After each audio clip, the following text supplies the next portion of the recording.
A year ago Wednesday, the Deepwater Horizon exploded in the Gulf from a combination of human and mechanical errors, killing 11 men, a tragic preventable death toll that would ultimately be eclipsed when, 2 days later, on the 40th anniversary of Earth Day, the Deepwater Horizon rig sank into the deep. We didn't know then it was the beginning of the worst offshore oil spill in our nation's history. It would ultimately take 87 days to cap the well. Here's our not at all fond look back at just some of what we heard over those 87 days. They were screaming, fire, fire, fire. This is not a drill. The tragedy unfolding on our coast is the most painful and powerful reminder yet that the time to embrace a clean energy future is now. There's no one who wants this thing over more than I do. I'd like my life back.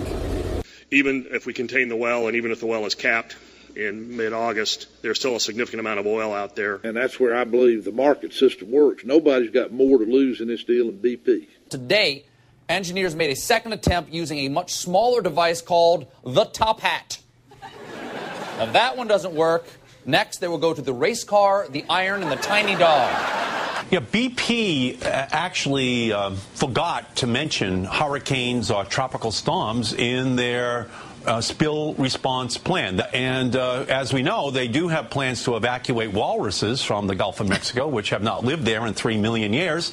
And it's unfortunate that walruses were included. It's an embarrassment that they were included. BP's contingency plans were inadequate.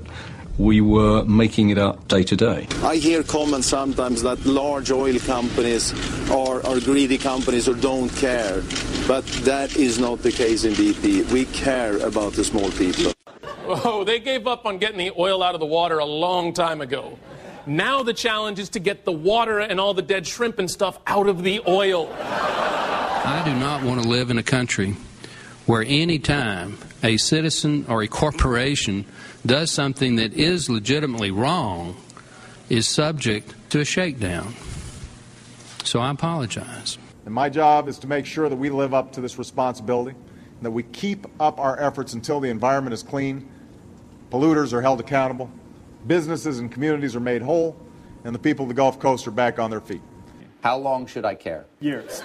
Years? I have to care about this for years? And here we are 1 year later, the aftermath by the numbers. The number of oil spill bills introduced in Congress, 110. The number of oil spill bills passed, 0.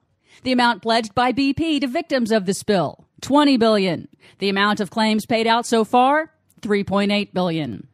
The number of new offshore drilling permits approved since the moratorium was lifted, 10. The number of offshore drilling companies that have tested their new systems in actual ocean conditions, 0. The number of bills introduced by Republicans to speed up offshore permitting, 4, including a bill that will automatically approve a permit application even if the government hasn't had time to look at it yet. But never let it be said that we, here at the Green News Report, are not fair and balanced. This clip from the American Petroleum Institute in 1960, letting us know that these sorts of oil spills aren't really that much of a problem after all. The test oysters showed no ill effects from oil, even under conditions which far exceeded those ever present during oil production. They never had it so good. So there you go, Des. Why all the worry?